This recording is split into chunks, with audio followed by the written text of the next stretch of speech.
지난주에는 저의 개인적인 사정 때문에 휴강을 하고 2주 만에 뵙죠? 네. 그동안 어떻게 지내셨습니까? 됐습니다. 잘 지내셨어요? 제가 그간 잘 지내셨습니까? 이제 안 하고 어떻게 지내셨습니까? 하니까 잘 지내셨다고 하시네요. 제가 왜 어떻게 지내셨냐고 여쭤본 이유는 특별한 이유가 있습니다. 왜냐하면 우리가 두 번째, 그러니까 5강에서 무엇에 대해서 이야기했느냐? 선현기청분에서 선현, 즉 수보리 장로께서 무엇 하셨죠? 부처님께 예를 표한 다음에 두 가지 질문을 드렸어요. 그 두 가지 질문을 기억하시나요? 예습과 복습이 잘 돼야 됩니다. 네. 두 가지 질문 어떤 거였죠? 첫 번째, 어떻게 하나 우리 만남은, 자, 첫 번째 무엇이냐면 우선 그 앞에 내용이 붙습니다. 발보살심, 즉 발아누다라 삼맥삼보리, 무상정등정가, 가장 높고 바른 깨달음을 추구하는 보살님들이, 선남자 선녀인들이 어떻게 그 마음을 머물러야 하며, 그렇죠. 첫 번째는 어떻게 살아야 하며 머물러야 하며, 그 다음에 두 번째 질문이 무엇이죠? 어떻게 그 마음을 다스려야 합니까? 라는 것이 질문이었습니다. 우리 금강경이 32분으로 되어 있고 우리가 모든 책에 보면은 이렇게 되어 있죠. 서론, 본론, 결론. 대체적으로 이렇게 되어 있는 것처럼 경전도 서론, 본론, 결론으로 나눌 수 있어요. 금강경에서 서론에 해당하는 부분이 바로 1분, 법회가 일어난 이유에 대해서 이야기하고, 그 다음에 2분, 수보리 장로께서 부처님께 질문한 내용이 바로 서론입니다.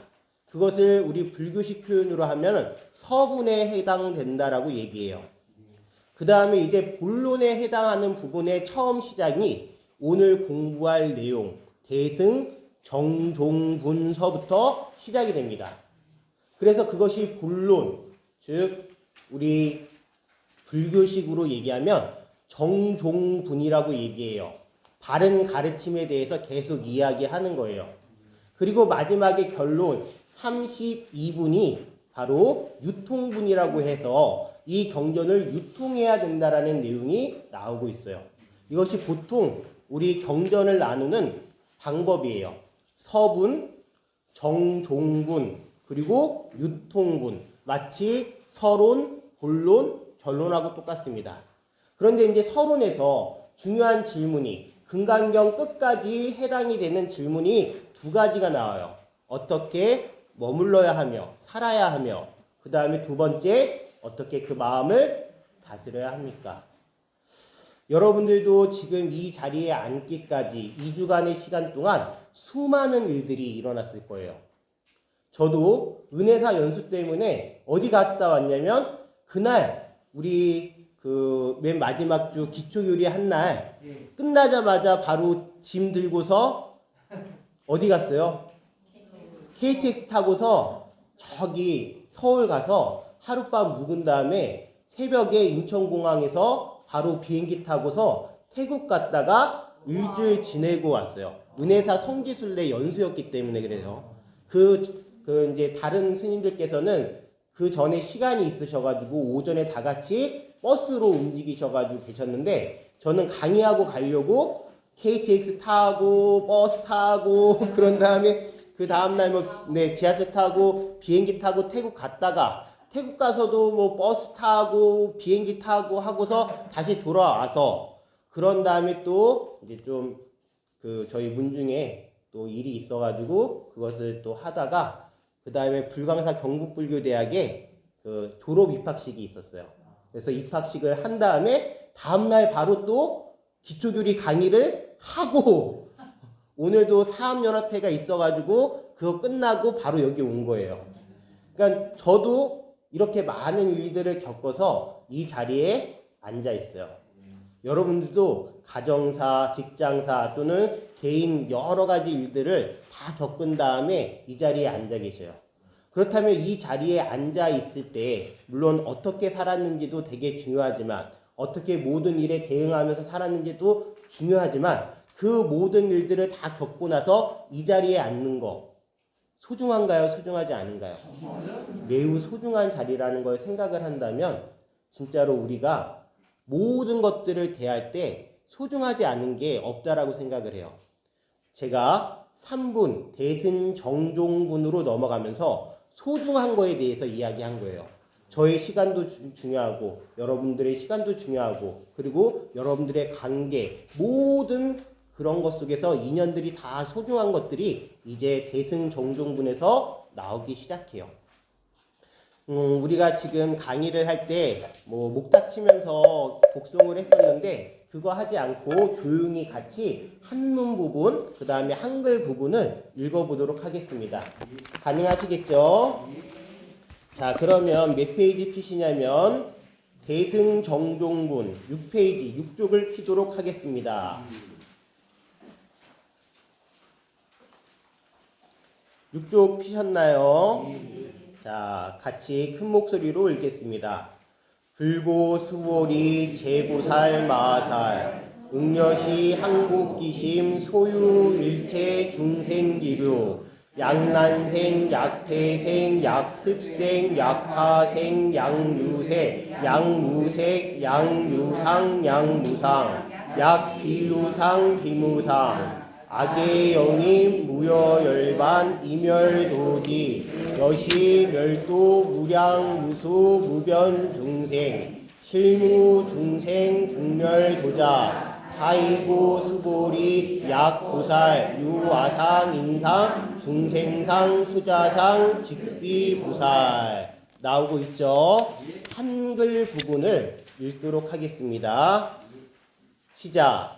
부처님께서 수고리에게 말씀하셨습니다. 모든 보살 마하살은 다음과 같이 그 마음을 다스려야 한다.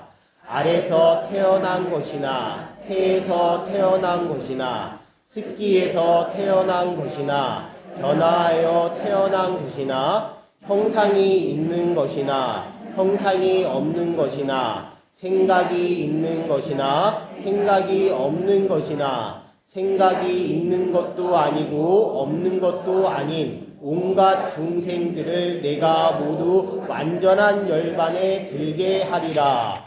이와 같이 헤아릴 수 없이 많은 중생을 열반에 들게 하였으나 실제로는 완전한 열반을 얻은 중생이 아무도 없다. 왜냐하면 수고리여 보살에게 자아가 있다는 관념, 대아가 있다는 관념, 중생이 있다는 관념, 영혼이 있다는 관념이 있다면 보살이 아니기 때문이다 라고 나오고 있습니다. 내용은 길지 않습니다. 내용이 길지 않지만 진짜로 이 대승정종분에 금강경의 모든 치즈가 다 들어가 있다고 하더라도 과언이 아니에요. 그렇기 때문에 제목 자체가 대승정종, 대승의 올바른 근본 가르침이라고 나오고 있어요. 그렇다면 우리는 여기서 몇 가지 질문을 해야 돼요. 첫 번째, 보살이라고 얘기하고 보살승이라고 얘기하고 그리고 대승이라고 얘기하는데 보살이 뭘까요? 보살승이 뭘까요? 대승이 뭘까요? 질문을 통해서 답을 얻어야 됩니다. 보살이라는 단어는 원체는 지금은 우리 다 무량신 보살님, 마너라 보살님, 우리 절에서 보살님들을 부르는 지칭으로 사용하고 있지만 원체는 대승불교가 만들어지면서 형성이 되면서 관세음 보살님 들어보셨죠? 대세기 보살님, 문수 보살님, 보현 보살님 여러 보살님들이 계세요. 근데 그러한 보살님들이 왜 대승불교에 들어서서 나타나셨느냐? 그것을 알기 위해서 보살이라는 단어가 원체 어떻게 쓰였는지 아셔야 돼요. 처음에 보살은 누구에게만 쓰여졌느냐? 바로 우리 부처님, 석가모니 부처님의 언제요? 전생을 이야기할 때만 어떤 단어가 붙여졌다? 보살이라는 지칭이 부를 수 있었어요.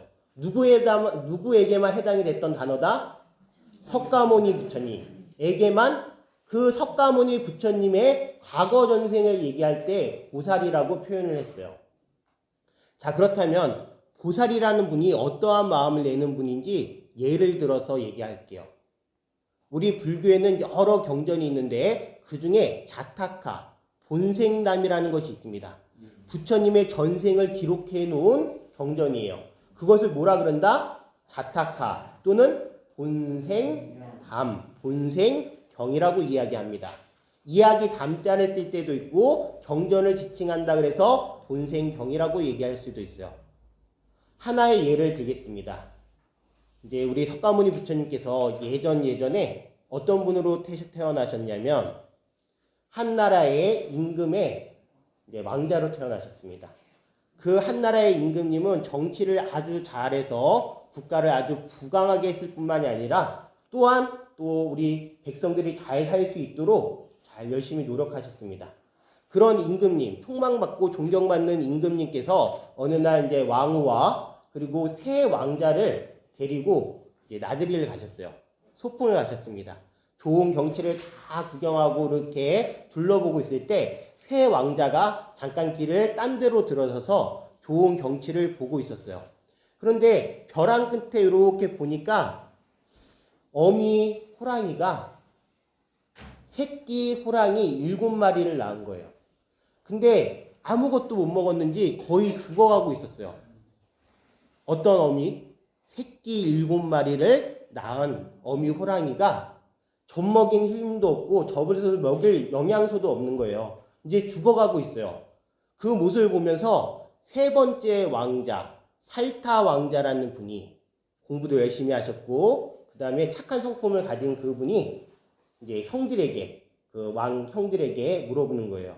형님, 저 호랑이가 지금 저렇게 굶고 있는데 아무것도 먹지 않는다면 저 새끼들까지 다 죽겠죠? 그러지 않을까 싶다. 그러면 어떻게 해야 되나요? 뭐 토끼라도 사냥을 해가지고 그 고기라도 줘야 되지 않을까라고 했고 그 다음에 그냥 그것을 지나쳐서 두 왕자는 길을 가고요.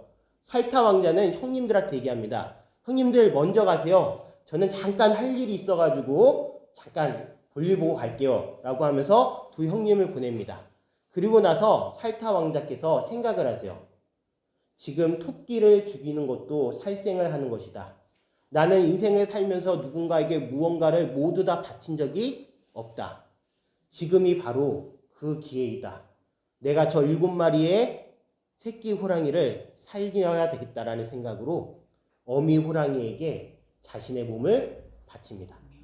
그런데 어미 호랑이가 힘이 없어서 살타 왕자가 먹으라고 자신의 몸을 내밀어도 먹질 못하자 어떻게 하셨냐면 대나무 옆에 가지를 뜯어다가 당신의 살을 찍어서 피를 흘려서 그 피를 먼저 먹이니까 이제 어미 호랑이가 기운을 차려서 살을 조금씩 누구의 살을요? 살타 왕자의 살을 조금씩 먹어서 살타 왕자께서 그 자리에서 이제 목숨을 내놓으셨어요.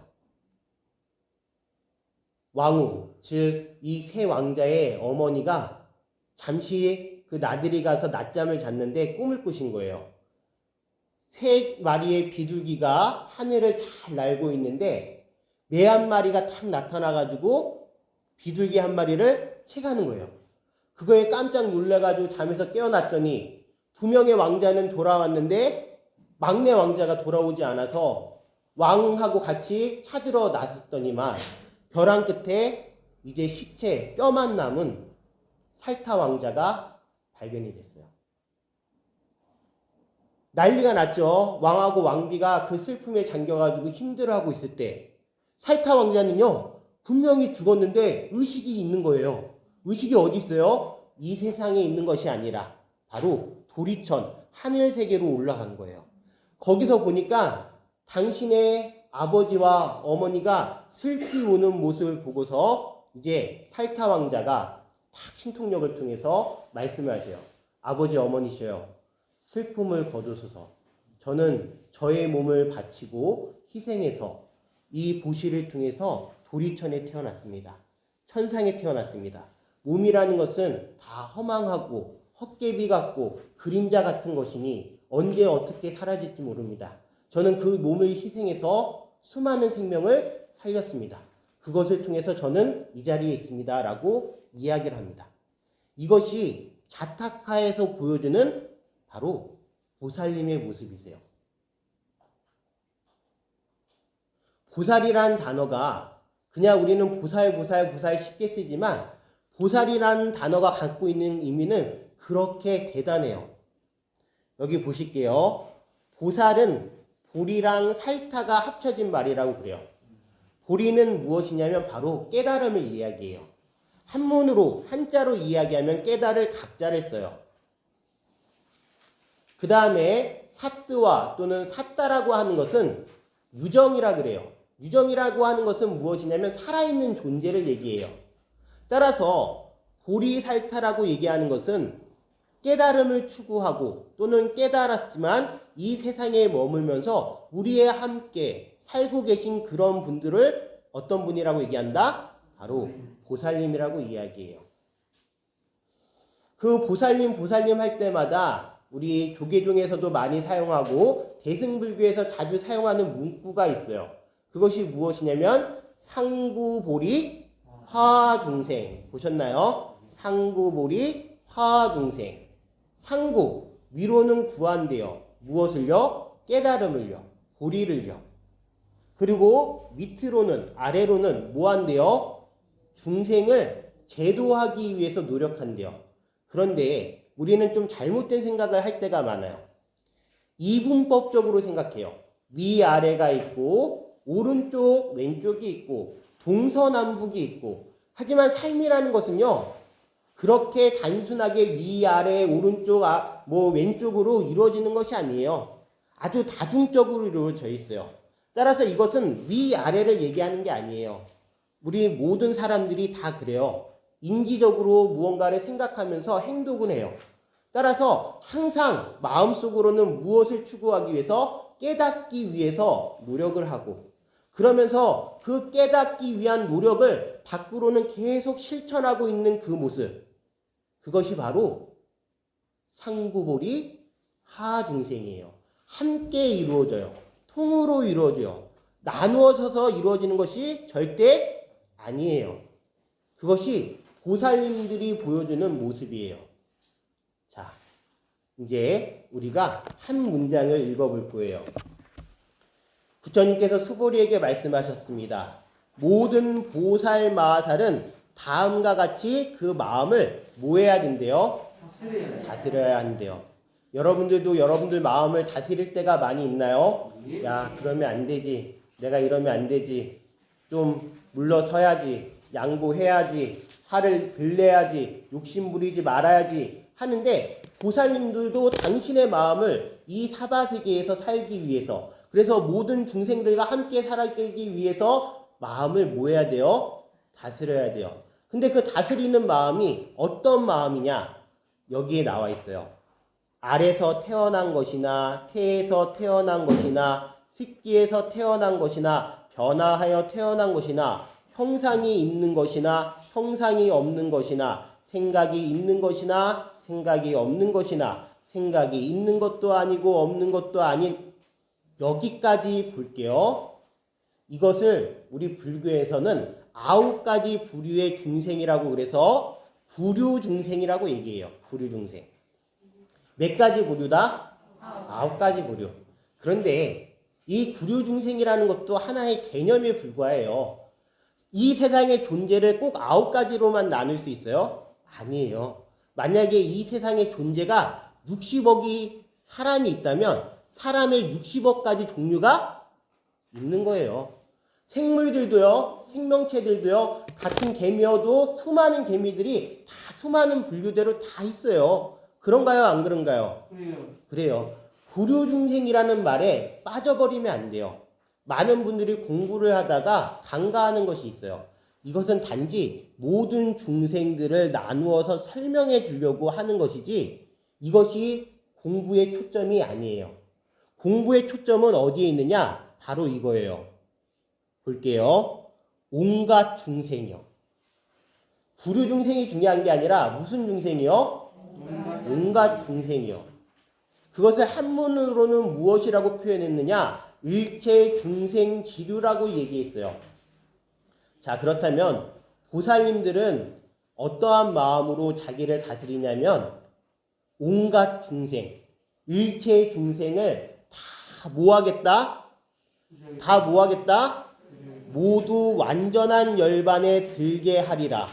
완전한 열반에 들게 하리라 할 때도 한문으로 표현하면은 무여열반이라 그래요. 남김이 없는 해탈, 자유로움, 열반. 근데 그 무여라는 표현도 유여열반이 있고 무여열반이 있다 그래요. 이제 유여열반이라는 것은 부처님께서 깨달으셨을 때 그것이 좀 남김이 있는 열반이셨어요. 왜냐? 몸이라는 육체라는 것이 남아있으니까. 근데 부처님께서 열반, 진짜로 사라쌍수 아래서 열반에 드셨을 때 이제 몸까지 버리셨다 그래서 무여열반, 완전한 열반이라고 표현하는데 이것도 단지 그냥 개념일 뿐이에요. 그렇다면 정말 중요한 것은 무엇이냐면 바로 이거예요. 모든 중생들의 마음을 평안하게 하고 속박으로부터 벗어나게 한다. 이것이 정말 중요한 초점이에요. 그것에 우리가 맞춰서 생각을 했을 때 대승불교가 의미가 있어요. 대승불교는 왜 태동을 했느냐? 상자부 불교, 부파불교, 다른 말로 소승불교라고 얘기해요. 소승불교에서는 이제 뭐라고 얘기하냐면 자기 자신이 괴로움을 여의어서 아라한이 되는 것을 최고치로 삼고 있다라고 얘기해요. 그래서 자기 공부를 중요시한다라고 생각하는데 그것은 그냥 나누어서 생각하기 때문에 그런 거지 결코 또 그렇게만 나누어서 생각할 필요는 없어요. 그런데 그런 상황 속에서 대승불교가 태동한 이유는 그것이 아니라 함께 있는 모든 사람들과 함께 마음으로부터 고통에서 벗어나서 속박에서 벗어나서 진짜로 자유로움을 느끼고 행복을 느끼는 것을 추구하기 위해서 대승불교가 태동을 했어요. 여러분들 법구경 개송을 가져왔습니다. 다 함께 읽어볼게요. 읽어보겠습니다. 시작. 일이 생겼을 때 벗들이 행복이고 모든 면에서 만족이 행복이고 생의 마지막에 공덕이 행복이고 모든 괴로움의 소멸이 행복이다 라고 나오고 있어요. 자, 일이 생겼을 때 벗들이 있음이 행복이라는 거예요. 우리가 어떤 일이 생겼을 때 친한 친구들이 있다면 인생사에 있어서 진짜로 힘이 되지 않나요? 맞아요. 힘이 돼요. 어떤 장례를 치를 때도 친구들이 와서 같이 있어주면 힘이 돼요. 자, 그렇고 모든 면에서 우리가 이 세상을 살아갈 때 어떠한 면이든 자기 스스로 만족하는 게 제일 큰 행복이에요. 해인사에 가면은 저희 일자 타자 노스님께서 거처하셨던 곳이 있어요. 그 암자의 이름이 성철스님 계셨던 곳은 백년암. 그리고 저희 노스님께서 계셨던 곳은 지조감. 지조감. 지, 알지자, 만족할 족자. 만족한 줄 안다. 만족할 줄 아는 게 최상의 행복이에요. 저에게 수많은 것들이 막 주어진다고 해서 거기에 대해서 막 부족함을 느끼고 모자르다고 생각하면 아무리 많은 것들이 주어진다고 해도 다 필요 없는 것이고 조금이라도 내가 있더라도 만족한다면 그것이 크나큰 행복이란 얘기예요. 자, 그 다음에 생애의 마지막에 무엇이 행복이래요? 공덕이 행복이래요. 공덕이 무엇인가요?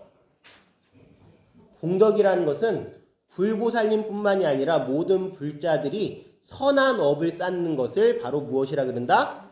공덕이라고 얘기해요. 선한 업을 쌓는 것이 왜 생의 마지막에 행복일까요? 왜 선한 공덕을, 선한 업을 쌓은 것이 생의 마지막에 행복일까요? 다음 생이 결정되는 거예요. 선업을 통해서, 공덕을 통해서 다음 생이 결정되는 거예요. 우리 불자들은 인과응보를 믿어야 돼요. 따라서 죽음에 앞서서 내가 선한 공덕을 많이 지었다면 그것이 행복이죠. 왜? 선한 곳에 태어날 거니까. 그리고 마지막에 아주 중요한 말이 있어요. 모든 괴로움의 소멸이 행복이다. 그런데요, 보살님들은 이 모든 괴로움을 나의 괴로움으로만 보는 것이 아니라 모든 일체 중생이 지니고 있는 괴로움을 무엇으로 본다? 괴로움으로 보기 때문에 이 괴로움에서 벗어나게 해줘야 무엇한다? 행복하실 수 있는 거예요. 이해하셨나요? 예. 이해하셨죠? 예. 자, 그런데 이제 우리가 다른 책에서 보면은 이제 다 나와요. 태에서 태어난 거, 뭐 아래에서 태어난 거, 그건 잠깐 설명할게요. 이 태생, 그리고 뭐 난생, 습생, 화생은 태어나는 방법에 따라서 분류한 중생이에요. 우리가 난생은 무엇이죠? 바로 알에서 태어난 존재들, 뭐 새들이나 뭐 예를 들면은 뭐 또 뭐 그 네, 뭐 공룡 뭐 이렇게 해가지고 바로 그 이제 알에서 태어난 존재들이고요. 그 다음에 태에서 태어난 종류는 포유류들이죠. 사람도 그렇고 말도 그렇고 뭐 개도 그렇고 다 태에서 태어났어요. 그 다음에 습생이라고 하는 것은 목이나 이렇게 습한 곳에서 태어난 존재들을 습생이라 그래요. 그리고 이제 화생이라는 존재들이 있는데 화생이라는 것은 어떠한 것에 의지하지 않고 태어나는 존재들을 화생이라 그래요. 바로 우리가 천상에 태어나면 그것을 화생이라 그래요. 정토경에서는 극락세계에 태어나는 것도 뭐라 그런다? 화생이라 그래요. 이해하셨나요? 자, 그 다음에 여기 보면은 형상이 있는 것이나 형상이 없는 것이나 유상, 무상이라고 얘기해요. 우리는 형상이 있나요? 없나요? 있습니다. 형상이 있어요. 이 욕계, 색계에 사는 모든 존재들은 바로 이 뭐죠? 형상이 있어요. 그런데 형상이 없이 정신적으로만 존재하는 존재들을 이제 형상이 없거나 이렇게 봐요. 그 다음에 생각이 있는 존재들이 있고 생각이 없는 존재들이 있어요. 그 다음에 이제 비유상, 비무상이라는 단어가 있어요. 생각이 있거나 생각이 없거나. 이것은 이제 우리가 이제 3계를 나눌 때 욕계라는 곳이 있고 우리가 살아가는 곳이에요. 그 다음에 색계가 있어요. 이제 선정에 들어가면은 초선정, 이선정, 삼선정, 사선정까지 해당이 되는 그 색계에 해당이 되는 부분이 있어요. 그리고 나서 이제 넘어가면 무색계라는 곳에 맨 마지막에 비상, 비비상, 처정이라는 곳이 있는데 이것은 좀 어려운 단어예요. 이제 생각이 있거나 없거나를 설명할 때 그것과 이제 연관을 시켜요. 하지만 우리가 중요하게 생각하는 건 이것이 아니에요. 이것은 단지 개념일 뿐이에요. 정말 중요한 것은 무엇이다? 내 마음이 옆에 있는 사람들을 위해서 얼마나 희생할 수 있느냐, 이게 중요해요. 저는 솔직히요, 가끔 그런 생각을 해요. 저의 수행의 상태가 어떻냐라는 것을 이제 점검을 할 때, 만약에 사고가 났어요. 차를 타고 가다가 사고가 났어요. 그런데 거기서 누군가는 희생을 해야 돼요. 그래야지 많은 사람들이 살아날 수 있어요. 그렇게 됐을 때 나는 죽을 수 있느냐? 나는 거기서 목숨을 내놓을 수 있느냐가 저의 마음 상태의 수행의 단계예요. 뭐 얼마나 깊게 선정에 들었느냐, 물론 그런 거 다 중요해요. 네. 그런데 진짜로 거짓말 아니라 수행의 단계를 했을 때 내가 그런 상태에서 내 목숨을 내놓을 수 있느냐, 많은 사람들을 살리기 위해서. 생각을 할 때마다 저는 아직도 두려워요. 당연히 두렵죠. 제 목숨을 내놓는 게 쉽겠어요? 두렵죠. 아, 그러면은 아직은 수행이 덜 됐구나 라고 생각을 해요. 또 하나 본생담의 이야기를 하겠습니다. 이제 또 석가모니 부처님께서 전생에 발음을 좀 조심해야 돼요. 시바왕으로 태어나신 적이 있었어요. 시바왕. 근데 이제 하늘의 제석천이 도리천에 있는 제석천이 아우 그 소문을 들어보니까 그 저기 사바세계에 있는 시바왕이 수행이 잘 되고 이 덕망이 좋아가지고 나중에 딱 아무리 봐도 자기 자리를 이제 뺏고서 제석천이 될 것 같은 그런 느낌이 드는 거예요. 그래가지고 이제 자기의 부하를 갑자기 그 부하의 이름이 생각이 안 나는데 무슨 갈마천이에요. 자기의 부하를 시켜서 그 부하는 비둘기로 변하게 하고 자기는 무엇으로 변해요? 매로 변해요. 아까 전에도 비둘기랑 매 나온 것 같은데 이번에도 또 비둘기랑 매예요. 비둘기로 변하고 매로 변해서 제석천이 자기의 부하에게 시켜요. 너는 가가지고 시바왕의 겨드랑이에 들어가서 숨어 있거라. 그럼 내가 가가지고 무언가를 요구하겠다. 이제 약속된 대로 비둘기가 시바왕으로 가가지고 숨었어요. 그래서 매가 나타나가지고 시바왕이시여 지금 저 비둘기를 내놓으십시오.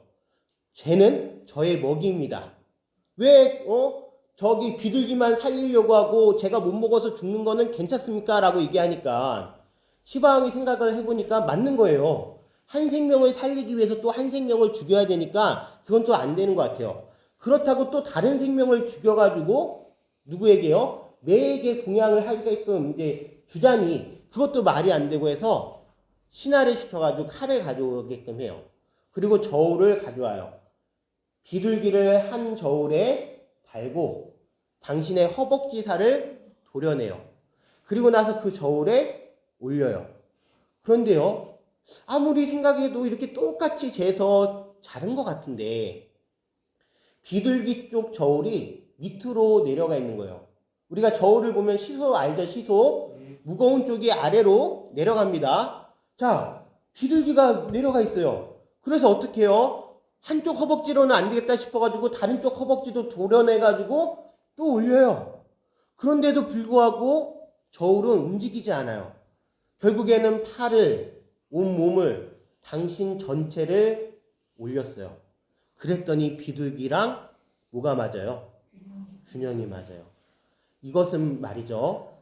일체의 중생은요, 기천이 없고 모든 생명의 가치는 다 1대1로 동일하다라는 얘기를 하는 거예요. 비둘기의 한 생명과 나의 한 생명이 같다라는 얘기를 해요. 그렇게 모든 것들을 바치고 나서야 이제 저울이 균형을 맞았고 그것을 바라본 제석천왕이 이제 모든 것들을 다 알고서 감동받아서 제석천으로 변화해서 신통력을 부려서 시바왕을 다시 살려줘요. 이것이 또 한 생의 부처님의 보살님이셨을 때의 이야기예요. 보살님들의 희생정신이, 보시정신이 이와 같아요. 이것을 건너뛰고서 뭐 양난생, 약태생, 약습생, 그 구류중생이 뭐 차이가 있느냐 없느냐, 생명이 있는 것들이 뭐 성불이 되느냐, 생명이 없는 것들이 성불이 되느냐, 다 말짱 벗어난 이야기를 하는 거예요. 그렇죠? 자, 그런 다음에 이어볼게요. 이제 모두 완전한 열반에 들게 하리라까지 읽었어요. 이어서 읽겠습니다. 이와 같이 헤아릴 수 없이 많은 중생을 열반에 들게 하였으나 실제로는 완전한 열반은 얻은 중생이 아무도 없다. 이제 대승정종분에서 보살의 희생정신이 나왔어요. 우리는 그것을 본생담을 통해서 이제 이야기를 했어요. 그러면서도 불구하고 그 수많은 부처님의 과거 전생에 그렇게 자신을 희생한 보살님들이 어떤 마음이 없었다라는 거예요. 그렇게 중생을 살리고 보살피고 완전한 열반에 들게 했으나 내가 그 중생들을 제도했다라는 마음조차 일어나시지 않은 분들을 누구라 그래요? 보살님이라 그래요. 그거 얼마나 쉽까요? 얼마나 어려울까요? 여러분들 거사님들 남편을 위해서 희생하신 적 있으신가요? 살다 보면 많이 있죠. 희생한 적 많아요. 또 거사님들도 우리 보살님들을 위해서 또는 가정을 위해서 또는 내 부모님들을 위해서 희생한 적이 매우 많아요. 그런데요, 그 많은 희생 속에서 우리는 그것을 희생이라고 많이 생각해요. 많은 분들이 인생을 살다 보면 이런 얘기를 하셔요. 내가 살다 보니까 왜 도대체 세상이 나한테만 이런지 모르겠다. 왜 사람들이 다 나한테만 이런지 모르겠다. 왜 나의 가족들이 나에게만 희생을 강요하는지 모르겠다. 나는 양보하고 살았고 양보하고 살았음에도 불구하고 지금 남는 것이 하나도 없고 오히려 나에게 남은 것은 텅 비고 슬프고 무언가 알 수 없는 그것을 그래서 호르몬적인 역할로 이렇게 보면은 갱년기라고 표현하고 그렇게 표현을 해서 넘어가려 하고 그렇죠. 그렇게 할 뿐이지만 인생사 다 그 마음속에 다 무슨 마음이 있기 때문에 그래요. 내가 희생했고 내가 고생했고 내가 상처받았고 했던 마음이 있기 때문에 그것이 다 시간의 흐름 속에서 나타나는 거예요. 그런데 보살님들은 그러한 마음이 없으시대요. 쉬운 마음일까요? 힘든 마음일까요? 힘든 마음이에요.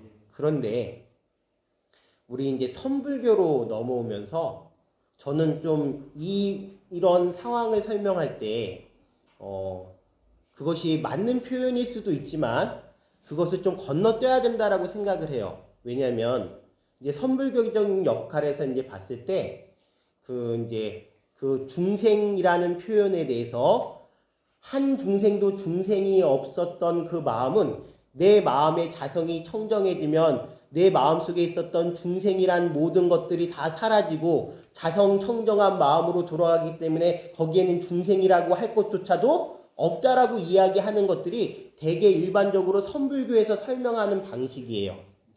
하지만 그것은 물론 공부를 열심히 하신 분들이 설명하는 내용이고 아주 좋은 내용이지만 정말 우리 보살님들께서는요, 이 사바세계에서 수많은 고통을 바라보시면서 그 고통 속에서 슬픔을 느끼시면서도 그 고통 속에서 당신이 힘들면서도 불구하고 그 많은 중생들을 다 도와주시려고 그 마음을 내는 그 상태 속에서 야, 한 중생도 내가 해서 도와준 적은 없고 다 이들이 알아서 했다라고 생각하시는 분들이에요. 이 세상에요, 아무리 좋은 말 해줘도요, 아무리 도와줘도요, 이 세상에 좋은 말 들어서 고친 사람 없어요. 다 자기가 잘나서 고쳤어요. 자기가 생각을 바꿔서 고쳤어요. 그런 거에 대해서 보상적인 마음을, 보상 심리를 가지시는 분들이 아니에요. 누가요? 보살님들이에요. 그것이 바로 대승이에요. 대승이라는 것은 크다라는 표현이에요. 대자가요. 승이라는 것은 술에 탈 것이라는 표현이에요. 그만큼 그 보살님의 마음이 모든 중생을 다 태울 수 있는 수레와 같이 탈 것과 같이 그 마음의 한량 없음을 얘기해요. 우리 7페이지 이와 같이 헤아릴 수 없이 많은 중생을 열반에 들게 하였으나라는 표현을요. 이제 한문으로 표현하면은 8페이지 보실게요. 여시멸도 무라고 나와 있어요. 무량, 무수, 무변, 중생이에요. 무량이라는 것은 뭐예요? 양적으로 한량이 없다라는 거예요. 그다음 양으로 한량이 없고 무수라는 건 뭐예요? 숫자로도 헤아릴 수가 없다라는 거예요. 무변이라는 것은 무슨 뜻이냐면 끝이 없이, 가없이, 끝없이라는 얘기예요. 그것이 바로 모든 중생을 표현하는 얘기지만 그것은 바로 대승을 얘기하는 것도 돼요. 대승의 마음은요, 무량하고 무수하며 무변, 가없는 마음을 내는 것을 바로 대승의 마음이라고 얘기해요. 그게 바로 대승 정종이에요. 대승의 올바른 바른 가르침. 쉬운 일이 아니에요. 그렇기 때문에 아무나 할 수가 없어요. 그래서 예전에 보살님이라고 하면은 오로지 석가모니 부처님만을 표현한 단어였어요. 하지만 지금 우리 이 자리에 있는 분들, 지금 여기서 그 마음을 낼 수 있는 건요, 조금씩 넓혀 나간다라는 거예요. 불교 대학에 입학을 하면 제가 그 입학 시간에 이제 이런 얘기를 해요. 동업과 별업에 대해서요. 동업이라는 것은 무엇이냐면 같은 업을 얘기해요. 우리 지금 하양포교당의 금강경 시간에 설법전에 앉아 계신 여러분들은 이 시간만큼은 다 동업이에요. 왜냐? 같은 업을 하고 있어요. 금강경 수업, 공부를 하고 있어요. 그것이 바로 무엇이다? 동업이에요. 별업이라는 게 있어요. 별업은 무엇이냐면 각자 나름대로의 삶을 다 별업이라고 얘기해요. 또 이 자리에 앉아 계시지만 여러분들 각자 나름대로 다 다른 생각을 하시죠. 그것이 바로 별업이에요. 별업. 동업과 별업. 그 동업, 지금 우리가 하고 있는 이 동업은 무엇을 하고 있는 거냐면 지금까지 별업으로서 내가 이 세상에 살아오면서 쉽게 탐내고 쉽게 한하고 쉽게 어리석었고 쉽게 남을 탓하고 희생했다고 생각하고 거기서 상처받았던 마음을 금강경이라는 공부를 통해서 대승의 마음을 조금씩 배우면서 내가 그것으로부터 조금 더 넓은 마음을 갖기를, 좀 더 자유롭기를, 그래서 내 스스로의 희생에 대해서 내 스스로 치유하기를 하는 마음이 지금 우리가 낼 수 있는 대승의 마음이라고 얘기할 수 있어요. 자기의 마음을 점점 넓혀 나가는 거야. 자, 그래서 이어서 보겠습니다. 왜냐하면 수보리여. 찾으셨나요? 왜냐하면 수보리여. 보살에게 자아가 있다는 관념, 계야가 있다는 관념, 중생이 있다는 관념, 영혼이 있다는 관념이 있다면 보살이 아니기 때문이다.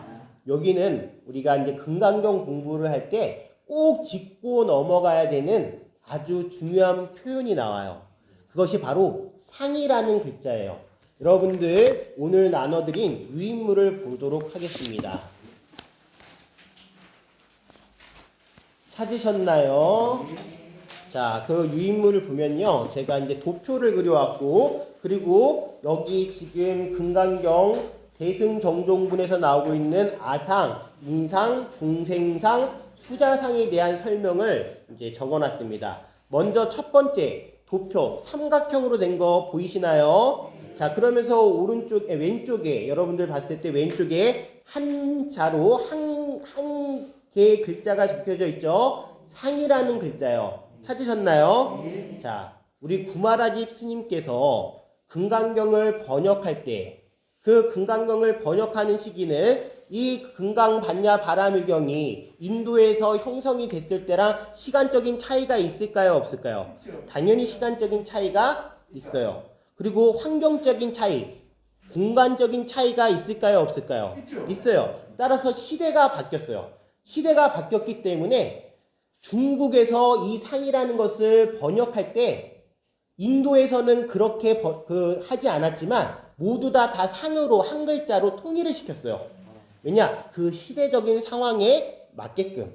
그런데 그러기 전에 원체 범어 산스크리트 원본에는 상이라는 글자가 세 가지 표현으로 나와요.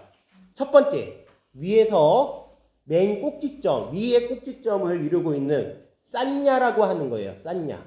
그것이 우리가 얘기하는 아상, 인상, 중생상, 수자상 할 때 나오는 상을 산스크리트어로는 뭐라 그런다? 싼냐라 그래요. 그 싼냐가 가지고 있는 뜻은 무엇이냐면 바로 이거예요.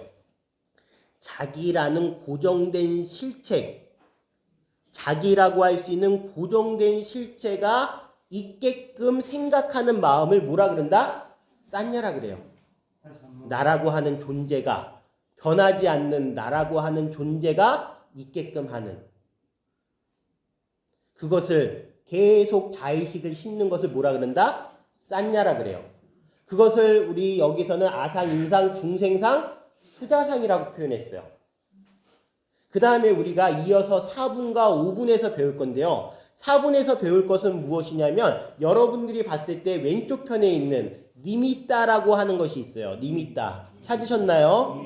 그 니미따라고 하는 것은 무엇이냐면 바로 우리 마음속에 표상, 대상을 바라보면은 떠오르는 모습이 있어요. 아, 김태희, 아, 한가희 하면은 제가 좋아하는 연예인들 얘기한 거 아니에요? 네, 이렇게, 네, 떠오르는 모습 있죠? 그것이 바로 겉모습, 우리가 마음속에 떠오르는 표상을 얘기해요. 이해하셨나요? 그때 우리가 보살, 응여시, 보시, 부주어상 할 때 나오는 건데 그것은 4분에서 더 배울 거예요. 그 다음에 5분에서 이제 배우는데 열이실견분 그 오른쪽에 나와 있는 것은 락샤나라 그래요. 락샤나. 락샤나라는 것은 그냥 일반적인 겉모습 표상이 아니라 만약에 여러분들이 잘생긴 사람하고 하면은 여러분들 스스로 이렇게 코도 오똑하고 눈도 크고 눈썹도 시커멓고 저는 하나도 해당이 안 되는 뭐 그런 걸 생각할 때 그렇게 독특하게 특정적인 모습을 뭐라 그런다? 락샤나라 그래요. 그래서 우리가 열의 30 이상 부처님이 가지고 계신 32가지 특별한 상을 표현할 때는 뭐라고 표현한다? 락샤나라라고 표현해요. 첫 번째 무엇이죠? 싼냐. 그 다음에 니미따, 락샤나 다 다른 표현이지만 한자로 구마라지 스님은 뭐라고 표현했다? 그냥 상이라고, 모양 상이라고 표현했어요. 그런데 아상, 인상, 중생상, 수자상이 도대체 어떤 것을 이야기하느냐 이것을 좀 기본적인 개념으로 알아둬야지만 우리가 다음 공부를 할 때 쉬워요. 아상이라고 하는 거 2가지로 지금 나눠져 있죠. 그런가요? 안 그런가요? 그 다음에 또 인상도 2가지로 나눠져 있고 중생상도 2가지로 나눠져 있고 수자상도 2가지로 나눠져 있어요. 하지만 지금 위에 거를 보지 않을 거예요. 아상에서 밑에 거를 볼 거예요. 자, 아상 밑에 거 뭐라고 적혀져 있죠? 몸과 마음을 나라고 여기고 자아가 실로 있다는 견해. 그 다음에 인상과 관련해서 밑에 거 볼게요. 남과 대상들이 실제한다는 견해. 그 다음에 이어서 중생상, 중생의 실체가 있다고 여기는 견해. 수자상, 무엇인가 없어지지 않는 항상한 실체가 존재한다는 견해. 이것을 먼저 살펴본 이유는 구마라지 스님께서 번역하실 때 그리고 지금까지 우리 중국 불교나 한국 불교가 계속 넘어오면서 역사적인 시대를 이제 지내오면서 범어, 산스크리트 원본을 보지 못하고 그냥 우리가 스스로 생각을 했을 때 지금 정립된 개념이 바로 이거예요. 그러면 위에 거는 산스크리트어를 요즘에 발견하고 나서 그것을 번역한 내용이라고 보시면 돼요. 자, 그러면은 지금까지 우리가 아상, 인상, 중생상, 수자상을 뭐라고 읽었느냐? 나라고 생각하는 고정된 실체가 있다라는 것을 여기는 것을 무엇이라 그런다? 아상이라 그랬어요. 여러분들 인생 살면은 그런 거 있어요? 무언가 누군가 시키면요. 아, 난 그런 거 못해. 난 그런 거 안 해봤어. 나는 원래 그런 사람이야. 왜 나한테 그래? 라고 얘기하는 거 다 고정된 자기 자신을 만든 거예요. 여러분들 그런 나가 있을 것 같아요. 지금의 여러분들이 나라고 주장하는 것들. 나는 원래 그랬어. 원래 그랬나요? 세상을 살다 보니까 나라는 사람이 그렇게 만들어졌어요. 남들 앞에 서는 게 쑥스럽고 이렇게 또는 어떤 사람은 꼭 남들 앞에 서야지만 살아있는 것 같고 그쵸? 그런 사람들이 있어요. 그거 다 자기 스스로 만들어놔서 자기 스스로 나라고 하는 것들이에요. 그것을 잃어버렸을 때 큰 상실감을 와요. 권력이 있는 사람들은 권력을 나라고 생각했어요. 그 자리에 있는 것을 나라고 생각했어요. 거기서 내려오는 순간 나가 사라진 것 같아요. 직장을 열심히 다녀서 성실히 일했던 분들은 직장에서 열심히 일했던 나를 나라고 생각했어요. 그래서 퇴직을 하면은 갑자기 몸이 쉽게 아프고 무언가 어떻게 해야 될지 몰라서 이상한 데 투자했다가 다 날리고 그래요. 또는 또 인생을 살면서 우리 보살님들도 내가 이렇게 살았는데 우리 자식들이 나한테 이러냐 할 때 그 나라는 것도 다 자기 스스로가 만드는 나예요. 나라는 존재가 있고서부터는 당연히 개별적으로 나와 다른 인상이 생겨요. 개별적인 존재들이, 타인들이 생겨요. 그렇죠? 나와 구분하는 남들이 생겨요. 그리고 그 모든 것들이 부처님이 될 수 없고 사바세계에서 이렇게 아웅다웅 막 지지고 볶고 살고 있는 중생이라는 그러한 모습을 갖추고 살아가요. 그리고 그러한 모든 사람들이 어떠한 일정한 수명을 가지고서 살아가요. 이것이 그냥 일반적으로 우리가 그냥 아상, 인상, 중생상, 수상을 생각했을 때 아주 단순하게 생각하는 방법이에요. 그 다음에 있는 것들에 대해서는 제가 다음 시간에 조금씩 이야기를 할 거예요. 하지만 중요한 것은 바로 이거예요. 아까 전에 아상이든 인상이든 중생상이든 수자상이든 뒤에 무엇이 중요한 거예요? 상이라는 글자. 즉 내가 지금껏 만들어 놓은 고정적인 모든 생각들이 다 무엇이다? 상이에요. 그것이 있으면 보살이 될 수가 없어요. 왠지 아세요? 아우 쟤 미워 라는 상이 있고, 내가 그걸 왜 해? 라는 상이 있고, 내가 그래서 뭐가 남는데? 라는 상이 있어요. 그런 상이 있는 순간 보살의 마음을 가질 수가 없어요. 하지만 우리는 지금 공업으로서 함께 노력하고 있어요. 금강경을 공부해서 지금껏 가지고 있던 나의 상을 변화시키는 거예요. 여러분들, 업력이라는 건 상당히 무서워요. 업력이라는 거. 업력. 자기가 쌓아놓은 행위들이 계속 반복적으로 일어나는 것들을 무엇이라 그런다? 업력이라 그래요. 업력. 내가 쌓아놓은 행위들이 계속 반복적으로 일어나는 것을 뭐라 그런다? 업력이라 그래요. 지난 시간에 제가 원숭이 얘기하고 지렁이 얘기하고 했던 거 기억나시나요? 그 모든 것들이 바로 업력이에요. 여러분들, 과거생을 알고 싶으세요? 그러면 현재의 지금의 모습을 보면 돼요. 그게 바로 과거생이에요. 미래생을 알고 싶으세요? 그럼 뭐 하면 돼요? 현재의 나의 모습을 보면 돼요. 그것이 미래생이에요. 그만큼 업력은 무서워요. 그렇다면 여러분들, 내가 과거생은 모르겠고 미래생을 지금과 같이 살고 싶지 않다면,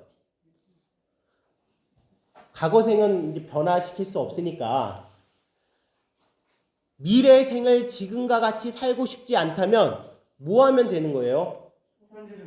현재생을, 업력을, 현재생에 이루어지는 업력을 뭐 하면 돼요?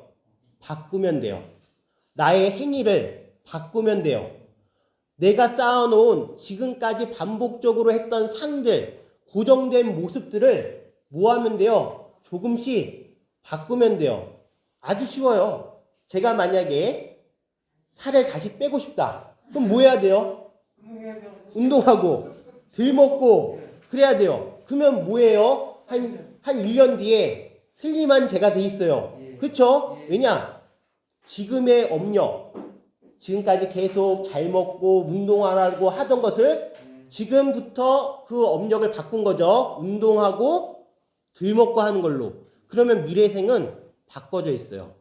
그렇다면 지금 내가 계속 가지고 있었던 내 마음의 상태를 조금씩 바꿔나간다면 미래의 삶이 달라질까요? 안 달라질까요? 달라져요. 그걸 알면요, 확실히 알면요, 안 바꿀 이유가 없어요. 왜냐? 지금까지 내가 고통스럽게 마음을 애달붙달 쌓고 있었잖아요. 남을 미워하면서 시기하면서 질투하면서 화내면서 짜증내면서 우울해하면서 고통스러워했는데 그것을 1년 뒤에도 똑같이 하고 있어요? 그만큼 바보가 어디 있어요? 왜냐? 알려줬는데요. 알려드렸는데 계속하고 있는 거는 왜 계속할까요? 왜 계속할까요? 그렇게 살아온 자기 자신이 너무 편했습니다. 진짜 고통스러우면요, 바꿔야 되는데 그것을 바꿀 힘조차 없다라고 생각할지 모르겠지만 그러고 싶지 않을 경우가 많아요. 내가 왜 바꿔야 되는데? 남들이 바꿔야지. 네가 변하면 되잖아. 내가 왜 변해야 되는데? 이렇게 하는 순간 대승의 마음은 형성되지 않아요. 업력을 변화시킬 수가 없어요. 어떤 분들이 와서 사주를 물어보고 진짜로요. 그럴 때가 있어요. 또는 뭐 이름이 뭐 안 좋아서 이름을 바꿔달라고 하고 이 세상에 사주를 바꿀 수는 없어요. 그쵸? 왜냐? 태어난 날짜를 바꿀 수 없으니까. 이름은 바꿀 수 있어요. 왜냐? 개명을 하면 되니까. 그 모든 것들이 다 업력을 변화시킬 수 있는 방법이긴 하지만 자기 생각이 바뀌지 않으면 아무것도 변한 게 없어요.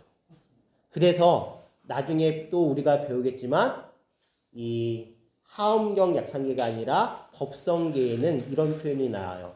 기가수분 득자량. 다 자기의 자량만큼 그릇의 크기만큼 다 중생수기 득이익이에요. 자기가 받을 만큼만 받아요. 이해하셨나요? 자, 오늘 우리가 대승정종분을 공부했는데 마지막으로 시 한 편 들려드릴게요.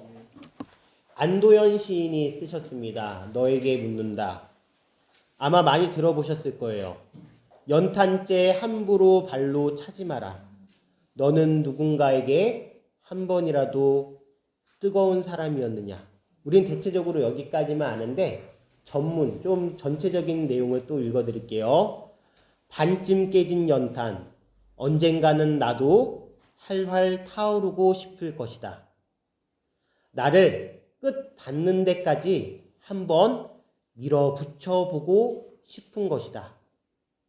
타고 왔던 트럭에 실려 다시 돌아가면 연탄, 처음으로 붙여진 나의 이름도 으깨어져 나의 존재도 까마득히 뭉개질 터이니 죽어도 여기서 찬란한 끝장을 한번 보고 싶은 것이다.